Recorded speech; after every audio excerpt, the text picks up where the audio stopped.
PDM का road कारवां, JUI और नून league में इख्तलाफात। मुस्लिम लीग नून ने रोड कारवां की मुखालफत कर दी। नून लीग का मफाहमती ग्रुप रोड कारवां के बजाय जलसे करना चाहता है। अदम इत्तेफाक पर मामला पीडीएम के आइंदा इजलास तक मौखर कर दिया गया है। नून लीग की मुखालफत के बायस रोड कारवां पर इत्तेफाक न हो सका तो पीडीएम का रोड कारवां, जेयूआई और नून लीग में इख्तलाफात। मुस्लिम लीग नून ने रोड कारवां की मुखालफत कर दी। नून लीग का मुफाहमती ग्रुप रोड कारवां के बजाय जलसे करना चाहता है। इसी हवाले से तफसीलात जानेंगे यासिर मलिक से। जी यासिर मलिक, कहिएगा क्या इख्तलाफात उभर रहे हैं?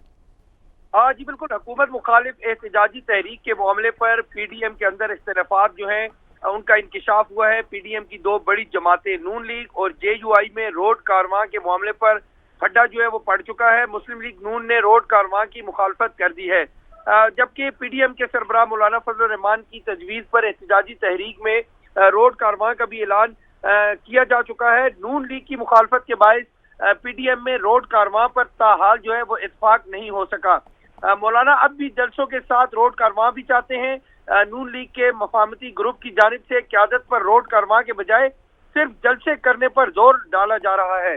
रोड कारवां का मामला पीडीएम का जो 17 तारीख को होने वाला जो आइंदा का इजलास है, सरबराही इजलास, उसमें अब ये फैसला किया जाएगा कि रोड कारवां को भी शामिल किया जाए जलसों के साथ। लेकिन नून लीग अगर इस पर रजामंद होगी तो तभी रोड कारवां होगा, अदरवाइज एक सिंगल जमात जो है जेयूआई और पीडीएम की दीगर जमातें रोड कारवां नहीं करेंगी।